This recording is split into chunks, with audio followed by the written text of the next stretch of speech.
관세를 영원히 가진 못할 거예요. 근데 관세는 인플레이션에 상식적으로 아니라는 사람도 있지만 좋을 리가 없죠. 수입품의 물가가 올라가는데 미국이 수입으로 먹고 사는데 그럼 미국이 제조업하면 되지. 아니 1인당 GDP가 8만 불이 넘는데 제조업을 어떻게 합니까? 그러니까 관세는 압박 수단이고 선정적인 효과는 있을지 모르지만 장기적인 지속 가능성이 없어요. 뭐 자존심 상하는 얘기지만 일본을 좀 배울 필요가 있어요. 일본은 트럼프 대통령의 당선을 이미 예견하고 있었어요. 네. 우리가 자꾸 착각하는데 동맹은 영원 사랑이 아닙니다. 네. 서로 필요하니까 계약한 거거든요. 그러니까 그럼 필요하면 서로 주고받을 게 있어야 돼요. 줘야 돼요. 한미동맹은 서로 줄 게 있었고 과거에 우리가 그걸 기반으로 성장했고 지금 서로 주고받을 게 있어요. 앞으로 주고받을 게 있어요.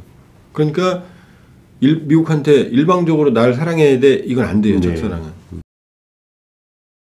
결국 관세가 우리한테도 날아왔습니다. 이 어떻게 대응해야 될까요? 이 관세 문제에 대해서. 관세를 영원히 가진 못할 거예요. 왜냐하면 민주당이 뭐 해리스의 경쟁력도 문제가 있었지만 미국 경제가 거시경제 지표로는 나쁘지 않았어요. 네. 실업률 이런 게. 근데 문제는 인플레이션. 미국은 이 거대한 소비로 이 국민 여론이 움직이는 데거든요. 네네. 근데 그중 핵심이 뭐냐면 가솔린이에요. 휘발유가. 이게 높아요. 높아요. 그러니까 실업은 아닌데 회사 나가서 월급은 타고 오는데 외식은 못 하는 거지. 이게 불만이 차였던 거거든요.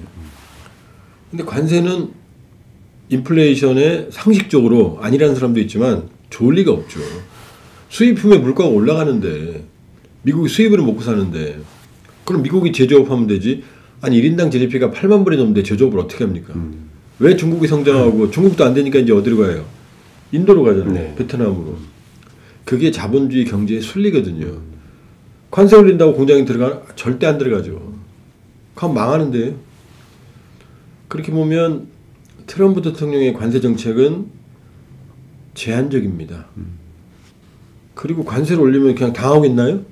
상대방도 관세를 올리죠. 그러니까 착시죠. 관세, I love 관세 그러지만은 관세가 해결해주면 모든 국가가 관세를 쓰면 되죠. 왜 강대국이 몰락합니까? 관세를 쓰면 되는데. 그러니까 관세는 압박 수단이고 선정적인 효과는 있을지 모르지만 장기적인 지속 가능성이 없어요. 관세를 올린다고 미국 내 제조업 생태계가 살아나는 건 아니거든요. 그럼 지금 우리를 상대로 관세를 부과하는 거는 진짜 의도는 말이 바뀌었잖아요. 보편관세. 보편관세 다 때릴 거야 하다가 이제 상호관세 그러잖아요. 네가 관세를 매기니 나도 매길 거야가 상호관세거든요. 우리는 FTA로 미국 관세 무관세거든요. 네. 우리한테 막 때릴 수는 이 여지가 없는 거죠. 그러니까 그러나 뭐 트럼프 대통령 무대 보니까 우리한테도 때리겠죠.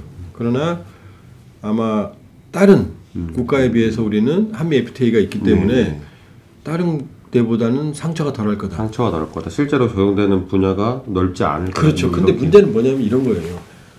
이제 리쇼어링, 미국으로 돌아가는 게 이제 제조업이 리쇼어링이잖아요. 근데 프렌드 쇼어링이라는 게 있어요. 니어쇼어링. 그럼 캐나다, 멕시코 같은 데는 미국에 근접해 있고 지리적으로 관세에 유리하니까 우리가 거기 공장을 많이 졌거든요. 네. 근데 여기다 관세를 때리잖아요. 그럼 우리 기업이 당하잖아요. 근데 이것도 또 뒤집어 보면 우리만 그러느냐? 아니거든요. GM이나 미국 회사들도 저희 노동력이니까 멕시코에 공장을 많이 세워놨거든요. 네. 그러니까 관세를 때리면 미국 기업을 때리는 거예요. 쉽게 말하면. 그러니까 관세는 그렇게 그럼 초등학생도 쓰죠. 그러니까 관세를 무제한 쓰기는 어려울 거다. 그러나 충격은 있을 거다. 네. 그러나 지속 가능성은 없다. 어느 정도 협상의 틀이 마련될 거다 이렇게 볼 수 있죠. 협상의 틀을 마련하기 위한 방편일 수도 있다. 실제로 성과는 좋은 것 같습니다. 지금까지는 대부분 관세를 부과한 나라들한테 얻어내고 있는 상황들 이어지고 있고. 근데 다시 말씀드리지만 제가 이러면 트럼프 대통령 너무 싫어하는 것 같은데 신뢰를 잃어버리잖아요. 모든 제국이 세계를 지배할 때는 파워, 폭력, 바이올런스만 갖고는 안 돼요. 로마 제국, 몽골 제국이 폭력적인 것 같지만 몽고가 어떻게 했죠? 고려? 자치권 인정해 줬잖아요. 그 다음에 로마도 각 지역에 자치권을 인정해줬어요. 심지어 종교도 인정해줬습니다. 포용력이거든요. 그러니까 제국이 유지되기 위해서는 하드 파워가 아니라 소프트 파워가 필요하거든요. 네. 근데 트럼프 대통령은 이제 소프트 파워는 포기하는 거죠. 지금 어느 정도냐면은 전 세계에 인도적 지원을 하거나 민주주의를 지원했던 그런 미국의 많은 자금이 있었거든요. 지금 다 끊었어요. 90일 조사 기간이라고 그래서 지금 모든 민간 단체들도 올스톱이에요. 그럼 미국적 가치의 확산이라는 거가 사실은 아메리칸 드림. 왜 지금은 모르겠네요. 저희 대학 다닐 때만 해도 압도적으로 미국으로 유학을 했거든요. 네. 그 디어트랙션 오브 US거든요. 미국의 매력이거든요. 중국이 조선시대 고려시대 우리 유학자들이 베이징, 영경 이런 데로 막 달려갔거든요. 강제로 오게 한 거 아니에요. 배우러 갔거든요. 유교라는 소프트파워가 있었거든요. 그걸 포기하는 거죠. 단기적으로는 말 듣겠죠. 때리니까 안 맞으려면 엄마가 애 공부한다고 두들겨 패면 애 공부하죠. 마음속은 어떻게 돼요? 엄마한테 증오가 생기죠. 그런 비유가 가능하겠군요. 네. 그럼 이제 엄마가 난 널 사랑해 맛있는 거 사주고 옷도 예쁘게 해주고 헌신하는 모습 보여주면 아 엄마를 위해서라도 정경수는 나 공부해야 돼. 이게 더 오래 가죠. 그러니까 저는 미국의 저런 방식의 마가 오래 못 간다. 단기적인 효과는 있어요. 때리니까 안 맞으려면 피해야 되죠. 그러나 제가 보기에는 소탐 대실이다. 그러니까 저걸로 미국 마가가 되지 않는다. 싫어할지 모르겠네 진짜. 근데 어쨌든 뭐 조치는 나오고 있고 우리 쪽에서 트럼프를 설득해야 되는 상황은 또 분명하지 않습니까? 지금 당연하죠. 뭐라고 설득을 해야 이 조치들이 좀 문턱이 낮아질 수 있을까요? 조금 뭐 자존심 상하는 얘기지만 일본을 좀 배울 필요가 있어요. 일본은 트럼프 대통령의 당선을 이미 예견하고 있었어요. 네. 길게는 1년, 6개월 전에는 확실하게 예견하고 있었어요. 이미 다른 시나리오는 없었어요. 트럼프 된다. 그래서 주변 사국, 뭐 중국, 러시아 이런 그 외교 진영도 모두 트럼프를 향해서 짰어요. 그리고 이시바 총리가 가서 보따리 풀었잖아요. 네. 준비한 거예요. 그리고 받아갔어요. 예를 들면 센카쿠엘도 중국명으로 다오이다이 이건 미국의 그 안보 공약에 포함된다. 이거 굉장히 큰 말이거든요. 중국한테서 건드리지 마 이렇게 말한 거거든요. 네. 우리를 치면 독도는 한국 거야. 일본 건드리지 마. 이 얘기를 해준 거예요. 우리가 그거 받으면 얼마나 안전하겠어요. 그 다음에 확장 억제. 일본에 대한 모든 원하는 안보 공약을 다 집어넣어줬어요. 대신 줬잖아요. 1조 달러 투자. 그 다음에 방위비 2배 LNG, US 스틸 투자 이런 것. 그러니까 트럼프 동맹은 사랑이 아니에요. 네. 서로 필요하니까 계약한 거예요. 우리가 자꾸 착각하는데 동맹은 영원 사랑이 아닙니다. 네. 서로 필요하니까 계약한 거거든요. 그러니까 그럼 필요하면 서로 주고받을 게 있어야 돼요. 줘야 돼요.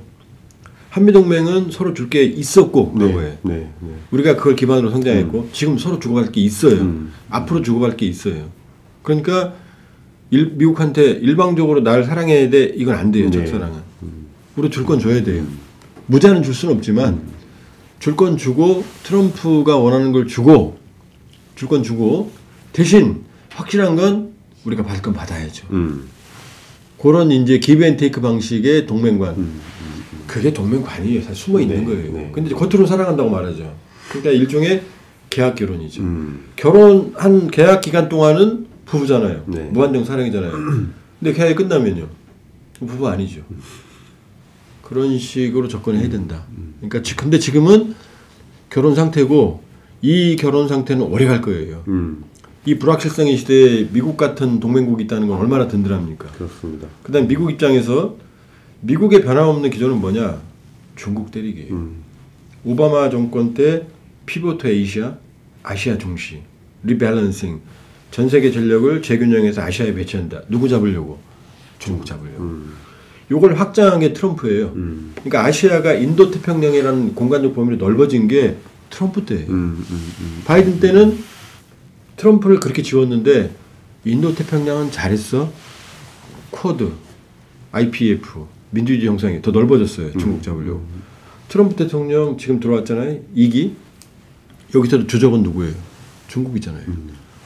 중국을 견제하는데 주한미군이 중국 땅에 붙어있는 대륙에 이 거대한 28,500명의 병력이 첨단 병력이 있는데 이걸 빼는 게 좋겠어요?